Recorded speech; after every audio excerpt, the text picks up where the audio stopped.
Ce qu'il faut savoir pour séduire et trouver l'amour sur les sites de rencontres. Bonjour à vous mesdames, j'espère que vous allez bien. Je suis très heureuse de vous retrouver ce matin pour une nouvelle vidéo dans laquelle je vais vous parler de tous mes conseils de Love Coach pour vous aider à trouver votre futur Jules sur les sites de rencontres et toutes les recommandations que je peux vous donner aujourd'hui. Pour celles qui ne me connaissent pas, je me présente, je m'appelle Chloé Mercart, je suis coach, maître en programmation neurolinguistique et praticienne en hypnose ericksonienne. Et depuis 2019, je vous accompagne à déployer votre lumière et votre puissance intérieure pour pouvoir créer la vie qui vous inspire, mais aussi vous aimer et vivre des relations épanouissantes. Si vous n'êtes pas encore abonné à la chaîne YouTube, je vous invite à le faire maintenant en cliquant sur le bouton rouge s'abonner en bas à droite de cette vidéo et en activant bien la cloche des notifications pour recevoir toutes les prochaines vidéos. Sachez également qu'une formation est disponible pour vous qui vous permet de travailler sur votre estime de vous-même mais également d'améliorer vos rencontres avec les hommes, notamment sur les sites de rencontres. Donc c'est très utile pour le coup si vous voulez trouver des réponses à ce sujet. Et pour y accéder, je vous invite à aller dans la description de la vidéo, à cliquer sur le lien qui correspond à cette formation et à pouvoir justement remplir le formulaire pour la recevoir directement par mail.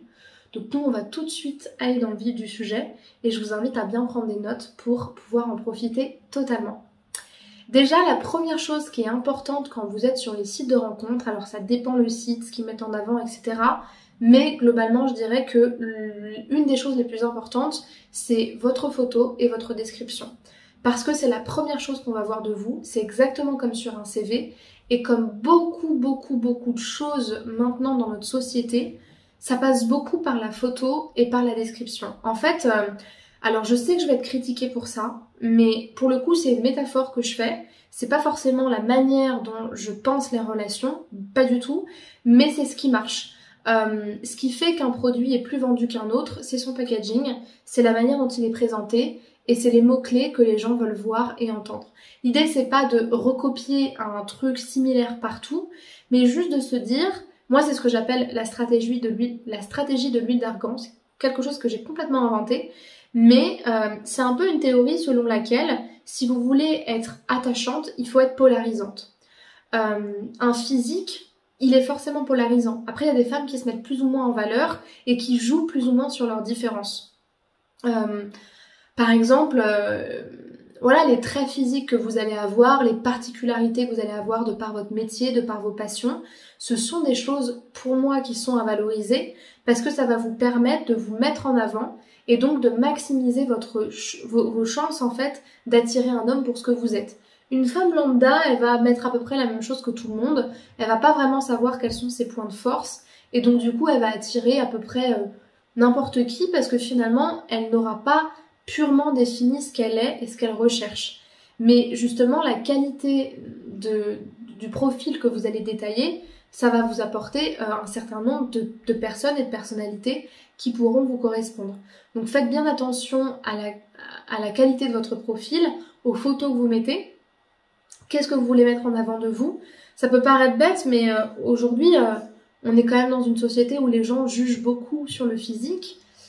Et quand même la photo donne pas mal d'informations sur ce que vous mettez en avant. Par exemple, un homme ou une femme qui va se dénuder complètement dans une photo de profil en disant je cherche du sérieux mais bon à part ça il marque pas vraiment quelque chose de précis, généralement ça indique une certaine forme de, pas de légèreté mais on n'est pas sur quelqu'un qui prête particulièrement attention à le fait que les gens lisent son profil, s'intéressent aux mêmes choses qu'elle, ou sur une recherche particulièrement définie. On est plutôt sur une recherche par attirance, ce qui est pas mauvais, mais ce qui veut juste dire que potentiellement on peut penser que vous cherchez plutôt ça, ou que finalement vous prêtez pas trop attention aux points communs ou à d'autres caractéristiques par exemple. La description elle est importante aussi parce que elle va mettre une intention, la description.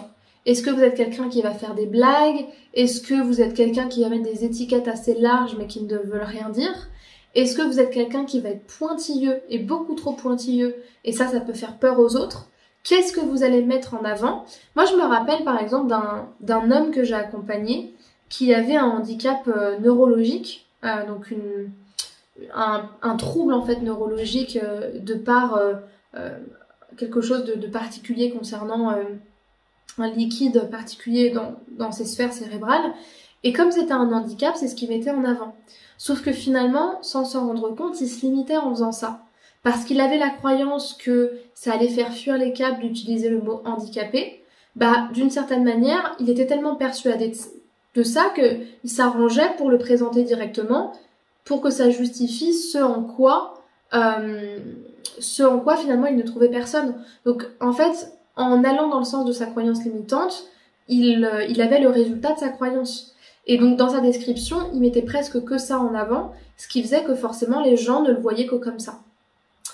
Moi, ce que je trouve important aussi, c'est de vous voir dans les semaines de la rencontre, parce que c'est bien d'échanger, c'est génial de vous appeler avant, de vous voir, pourquoi pas, mais ça vous permet d'être fixé, de vous voir. Et puis, un homme, s'il est intéressé, il vous proposera rapidement de le voir, donc je trouve que ça vous permet aussi pas mal de tester tout de suite l'alchimie que vous avez, émotionnellement, physiquement, psychologiquement, pour pas créer trop de fantasmes, mais directement créer la rencontre. Et puis aussi, on ne pense pas forcément, mais plus vous vous rencontrez, plus vous avez de chances de matcher, et plus vous avez de chances d'être en relation avant qu'il ne rencontre quelqu'un d'autre, notamment sur certains sites où ça peut aller très vite. Je pense notamment à Tinder.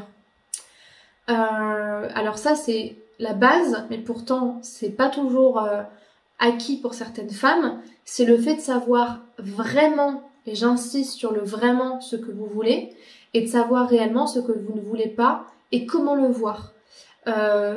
Moi, c'est ce que j'appelle l'exercice des critères, je vous en parle souvent ces derniers temps. Quel est ce dont j'ai besoin pour être épanouie dans une relation? Qu'est-ce que je recherche vraiment? Et quels sont mes non négociables, mes limites, les choses que je ne peux pas accepter, les anti-critères. Et le plus important, c'est d'avoir des exemples concrets qui vous permettent de le remarquer rapidement. J'avais donné tout à l'heure l'exemple des personnes qui se dénudent. Moi, par exemple, quand j'ai trouvé mon conjoint sur les sites de rencontres il y a quelques années, je savais à ce moment-là que je ne voulais pas m'amuser sexuellement, je ne voulais pas avoir des partenaires sans lendemain. Donc, je sais que les hommes pour qui je voyais cette photo-là, par exemple, même s'ils étaient très beaux, je les matchais directement à gauche parce que ça ne m'intéressait pas. Donc, il y a aussi cette ambivalence des fois qu'on peut voir chez certaines personnes de « je veux du sérieux », mais en fait, du sérieux, ça veut tout et rien dire. Donc, du coup, je sais pas vraiment déterminer qu'est-ce que je vais regarder chez un profil et qu'est-ce que je vais renoncer, quel est ce à quoi je vais renoncer. Et ça, c'est un problème parce que des fois, ça peut sous-entendre une insécurité, une volonté de tout trouver pour ne rien manquer, mais finalement de ne pas réellement savoir ce que vous voulez. Et surtout, c'est pas tant que vous ne savez pas ce que vous voulez, mais c'est que souvent, vous avez peur de renoncer à ce que vous ne voulez pas, par peur de ne pas trouver. Et ça, c'est très très important de bien le clarifier. Vous rappelez aussi, c'est très très très très important, plus vous êtes dans le lâcher-prise, dans le plaisir et dans l'abondance, plus ça marche. C'est tout le temps la même chose, que ce soit en affaires ou en amour. Plus vous êtes dans le lâcher-prise, moins vous avez besoin de trouver parce que vous vous faites plaisir, parce que vous expérimentez, parce que vous avez une vie à côté remplie. Plus vos rencontres marchent et plus les gens le sentent que vous êtes une femme épanouie et que vous n'attendez pas la rencontre. Et ça vient tout le temps comme ça. C'est bateau, mais pourtant ça marche bien. Vous rappelez également, ça c'est très important, je ne lâche jamais les personnes que j'accompagne par rapport à ça, c'est la première chose qu'on travaille, c'est quelles sont vos croyances par rapport à la rencontre. Quelles sont vos croyances par rapport à vous-même, quelles sont vos croyances par rapport aux hommes, pour la simple et bonne raison que vous avez la réalité de vos croyances et que les partenaires que vous avez reflètent quand même l'attention que vous portez aux hommes, l'angle de vue à travers lequel vous menez vos relations et quelque part les perceptions et les représentations que vous en avez. Et l'idée, c'est pas de se culpabiliser des rencontres qu'on fait, mais juste de prendre la responsabilité de ce qu'on pense et de ce qui peut nous limiter.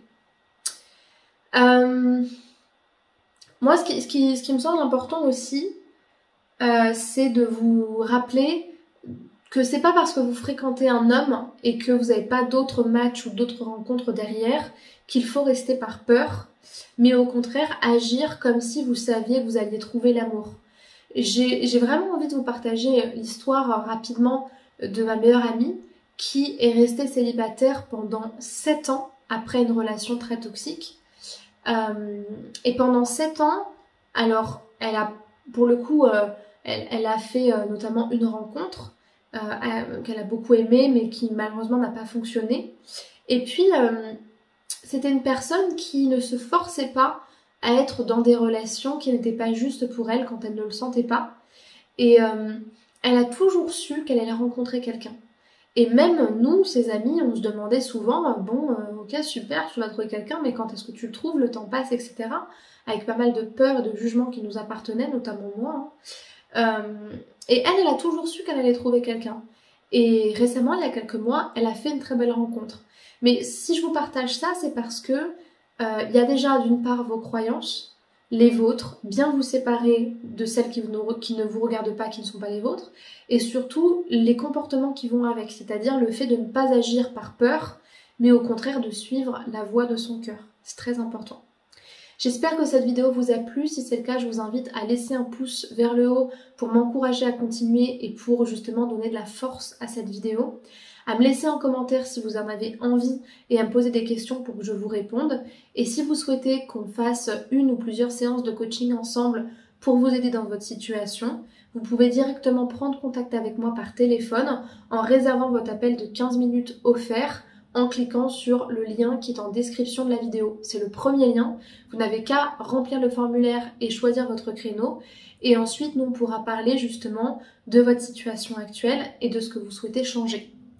Pour terminer, je vous invite à me rejoindre sur les réseaux sociaux, notamment sur Instagram, sur TikTok, sur Spotify ou encore sur Facebook, pour justement pouvoir m'écrire en privé et notamment suivre tous mes autres contenus pour vous rappeler de vous aimer et justement de vous rappeler aussi des choses essentielles quand on a envie d'être bien avec soi-même. Voilà, je vous remercie pour votre attention et je vous dis à demain pour une prochaine vidéo. Prenez soin de vous.